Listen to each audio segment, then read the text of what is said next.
scripture this morning is John chapter 11, 32 to 44. If you want to follow along in your pew Bibles, we're in the New Testament, page 105. And when we begin this scripture, we are right in the middle of a story where Jesus' good friend, Lazarus, who's the brother of Mary and Martha, has died. And Jesus had been asked to come right away, and he didn't. So Jesus has shown up long after Lazarus has already died to Mary and Martha's home. And at this moment then, we encounter Mary. So when Mary came where Jesus was and saw him, she knelt at his feet and said to him, "Lord, if you had been here, my brother would not have died." When Jesus saw her weeping, and the Jews who came with her also weeping, he was greatly disturbed in spirit and deeply moved. He said, "Where have you laid him?" And they said to him, "Lord, come and see." Jesus began to weep. So the Jews said, "See how he loved him."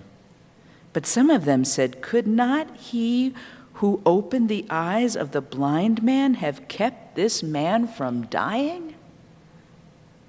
Then Jesus, again greatly disturbed, came to the tomb. It was a cave, and a stone was lying against it. Jesus said, "Take away the stone." Martha, the sister of the dead man, said to him, "Lord, already there is a stench. He's been dead 4 days." Jesus said to her, "Did I not tell you that if you believed, you would see the glory of God?" So they took away the stone. And Jesus looked upward and said, "Father, I thank you for having heard me. I knew that you always hear me, but I've said this for the sake of the crowd standing here, so that they may believe that you sent me." When he had said this, he cried with a loud voice, "Lazarus, come out!" The dead man came out, his hands and feet bound with strips of cloth, and his face wrapped in a cloth. Jesus said to them, "Unbind him and let him go."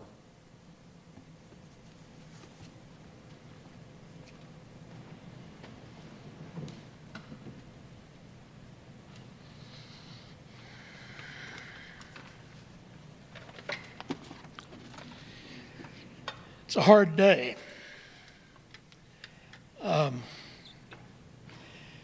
And on days like this, when you've heard an announcement like the one Ken shared, you want to know how to help. And I would suggest to you that right now, there's not a lot you can do. But what you can do is very important. Brian has in front of him the hard job of figuring out who he is and what his life is going to look like.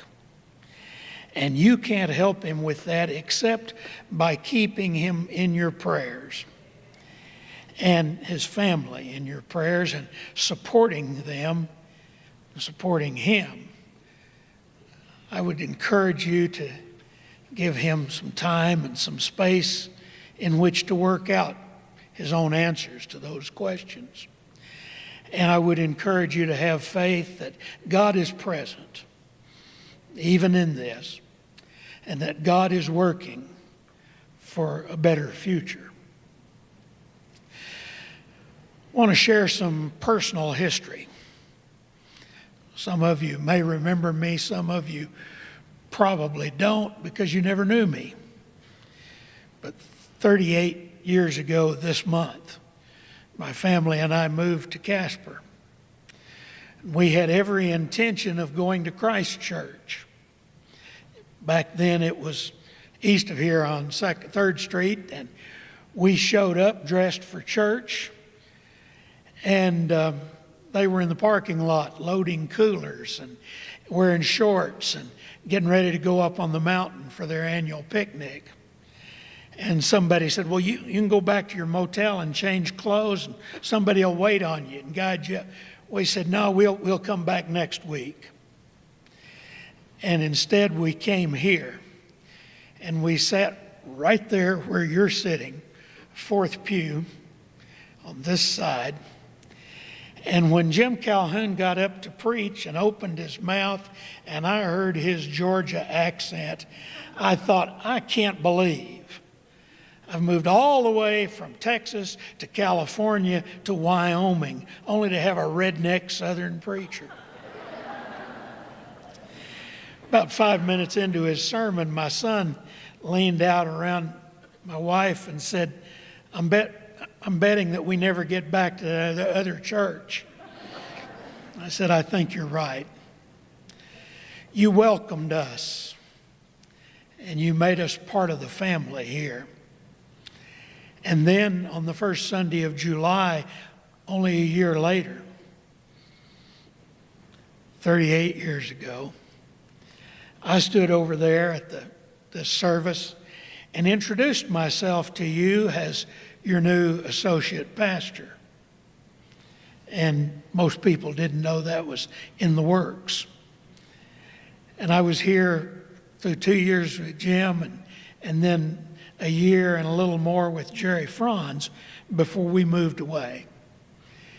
And in the meantime, I've been in Lyman and Ogden, Utah, and Loveland, and then served 18 years in Fort Morgan as the pastor there. And it's good to get back here.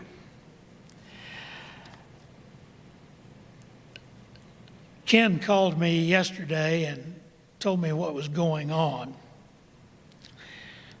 I think you called me Thursday to let me know I was going to preach. And I had a sermon picked out, and it wouldn't have worked very well for what's going on. So yesterday morning, about 10, I started rethinking what I was going to do. And I found myself drawn to this golden oldie. It's a sermon I preached many years ago on All Saints Sunday. And that's what the text is for. All Saints is the Sunday before we begin Advent. And it's a Sunday when we look back at the saints in our life and the saints of the church. And we talk about the people who've died. And maybe that seems a little strange today, but I would suggest that this Sunday is really no different from any other. That every Sunday is an opportunity for we who are Christians to be with the dead. It may sound more morbid and it may seem a little odd, but it's only if you're unaccustomed to the Christian way of regarding those who have gone before us in this faith. We live in a culture that has a news cycle that sometimes seems like it's about 5 minutes. And we forget history. Events of 10 years ago are in the distant past. Henry Ford once said, history is bunk.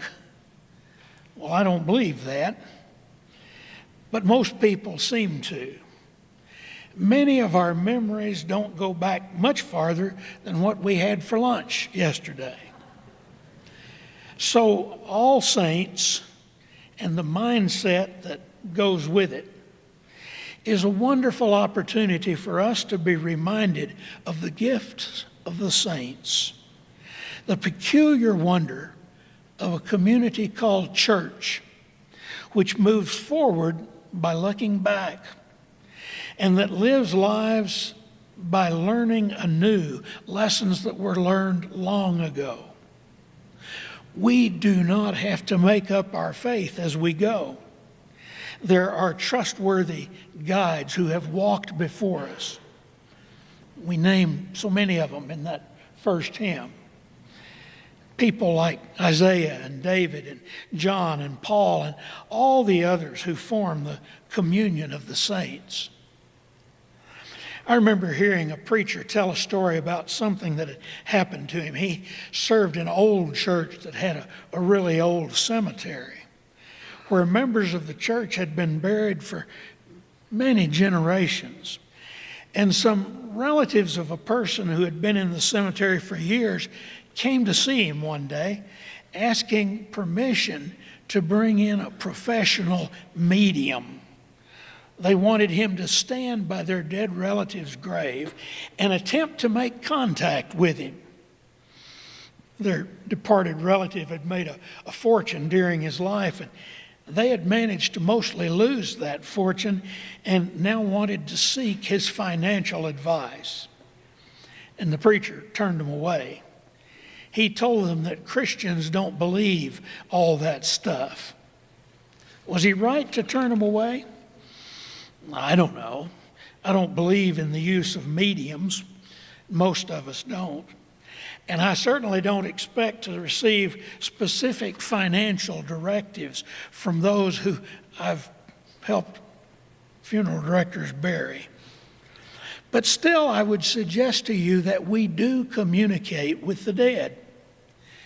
I don't know if those who have died can hear us, but I do believe that we can hear them.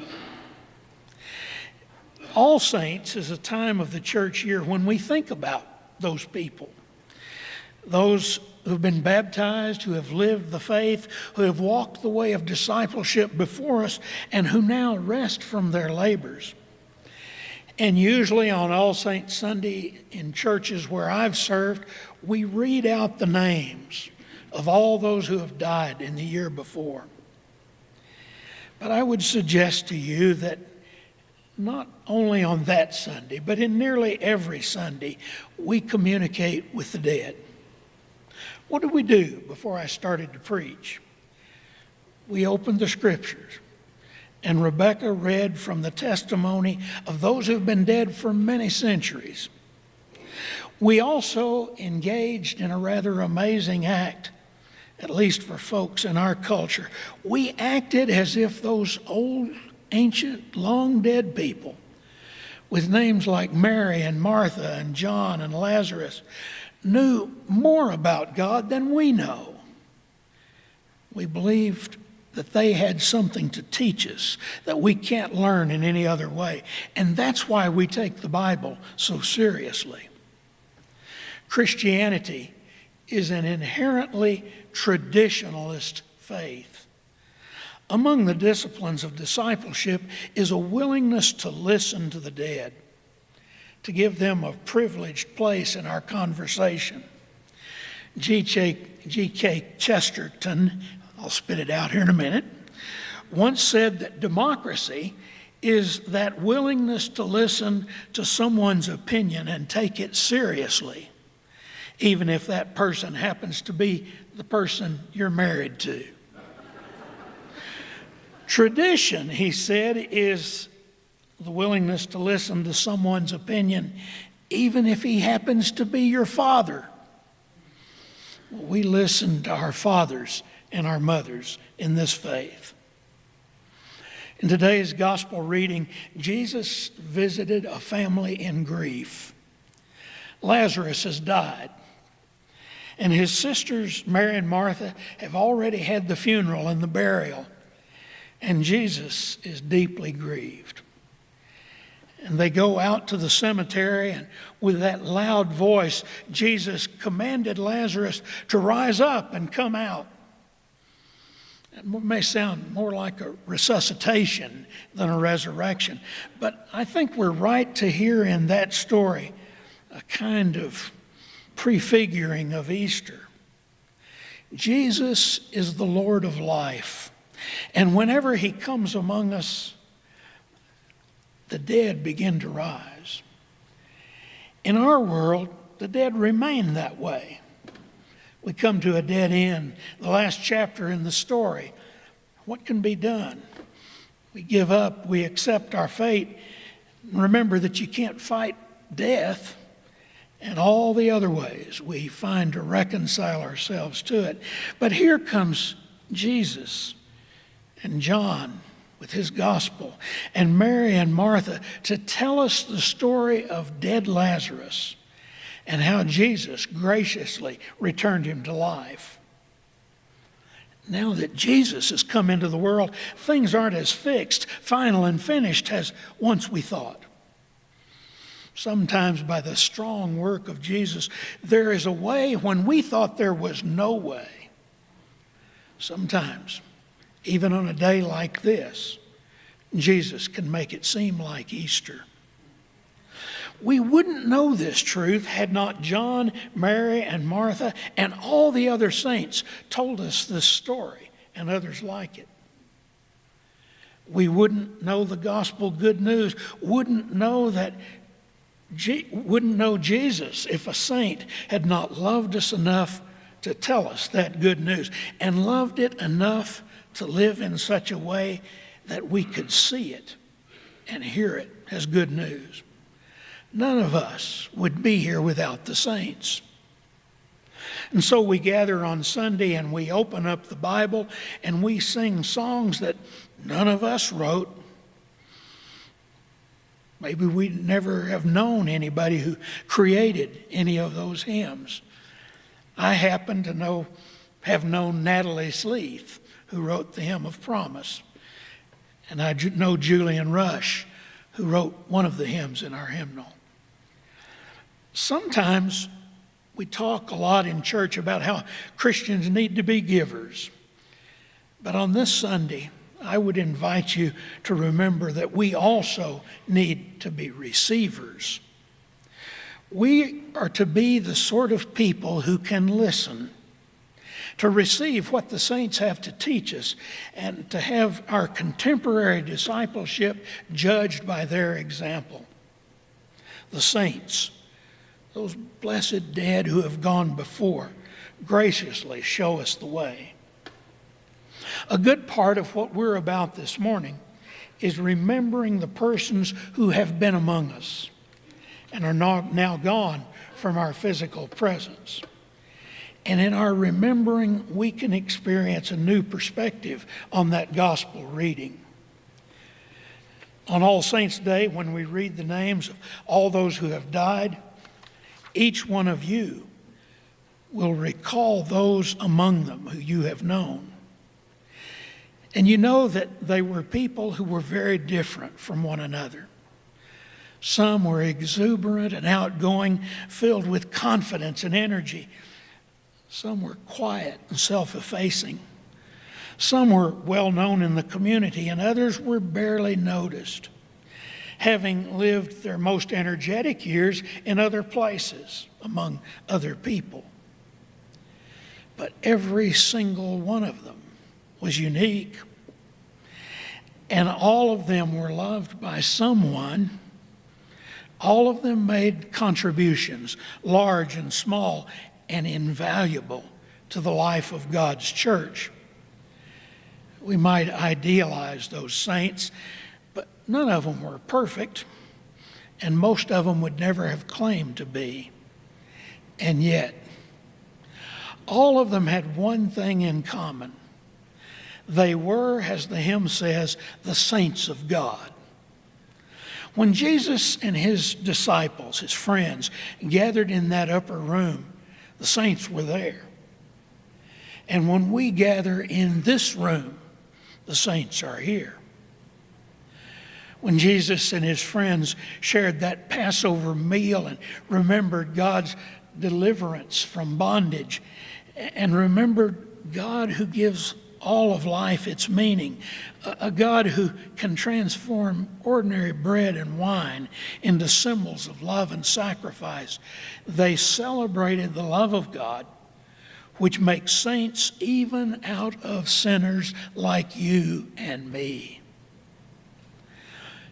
Gathered here this morning, we're part of a fellowship that extends far beyond the walls of this sanctuary.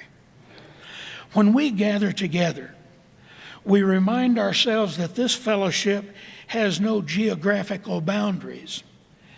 And we remember for ourselves that this fellowship also has no boundaries in time. And we kneel with all those who have gone before. We raise them up in our prayers of thanksgiving and intercession. And in some way that we may find difficult to understand or explain, we know that we have been raised up by them, supported by them, encouraged and challenged by them and by their example.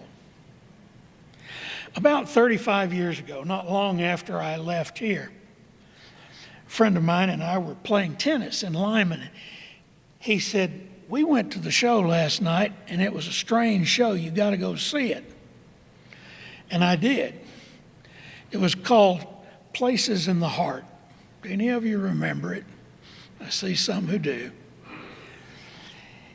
It was set in southern cotton country during the Depression of the 30s.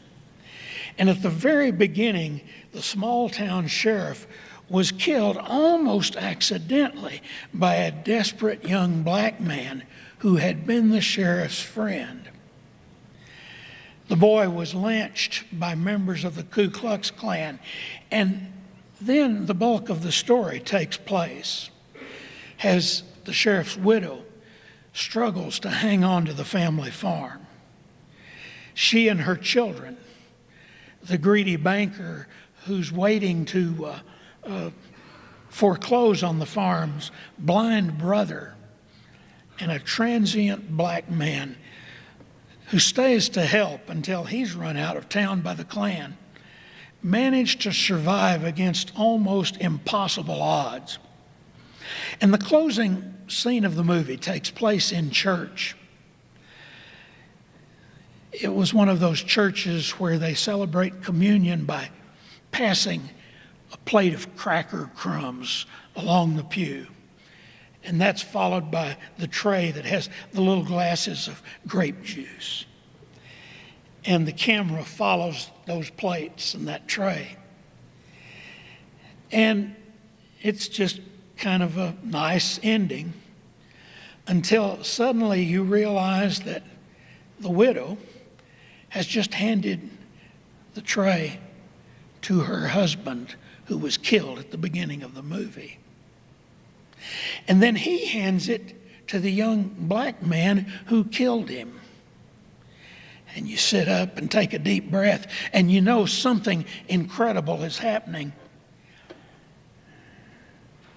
And as the elements are passed, you realize that everyone who's been in the film from beginning to end is there. Blind people, children, Klansmen, church people, white people, rich people, black people, law-abiding citizens, criminals, the upright and the reprobate. They fill the pews of that little church, and they share a sacrament which makes them one body, the communion of the saints. Just so, we are part of the communion of the saints. We are persons who are part of this sacred body, shaped by all who have ever been part of it, bearing not only their memory, but their lives within our own corporate life and our own individual lives. Some have an indelible place in our memories. My parents, my dad's stepfather, who was the grandpa for me, who embodies everything I could ever hope to be as a Christian man. Teachers who showed patience and commitment. People who have loved me when I did not deserve to be loved. Just because I was there, they loved me. And on and on. And yet, whether we remember them by name or not, whether we can recall their faces or the sounds of their voices or not, all of those who have lived and died among us have shaped us and are present with us. And I thank God for their tender mercies and their faithful witness. Bill Selby followed me as the associate pastor here, and he's been my friend and a mentor. Rebecca and I have been fortunate enough to be part of Bill's Centers for Pastoral Effectiveness. Whenever we gather, we always have a closing worship that centers around a recording we listened to about a woman named Julian of Norwich. She was an English mystic and theologian in the 14th century. She lived in a little room. I don't know if you know it, but there's a little room back there. We had a guy who lived there for a while I was the associate here. Julian's little room let her look down into the cathedral and all the mess that was there. And it had another window that looked out on the street and all the mess that was out there. And this is what she said. All shall be well. All shall be well.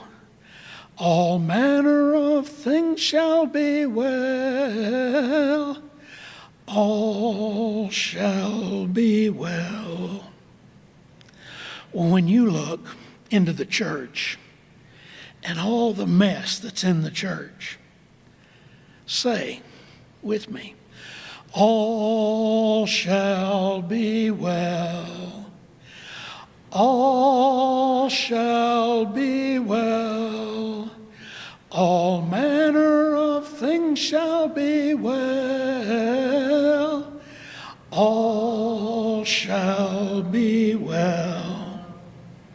And when you go out the door and you look at all the mess that's out there,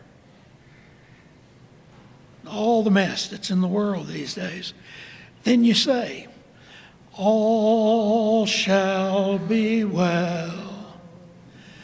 All shall be well. All manner of things shall be well. All shall be well. This is kind of a Johnny Cash and Julian of Norwich deal. But when you get up in the morning and you look at that bleary-eyed bozo that greets you in the mirror, then you say, all shall be well. All shall be well. All manner of things shall be well. All shall be well. We don't know how. That's what it means to live by faith. If we did know how things were going to work out, we wouldn't need faith. But we don't, and so we do. So I invite you now to turn to that beautiful person sitting next to you and say, all shall be well, honey. All shall be well, honey. Just say it. I don't know how. I don't know how, but all shall be well. All shall be well. All manner of things shall be well. All shall be well. Now just hum it.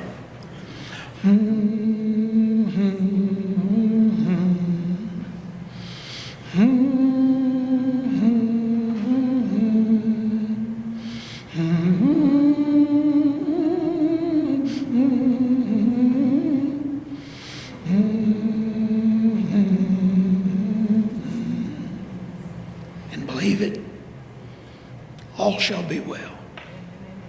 Amen. Amen.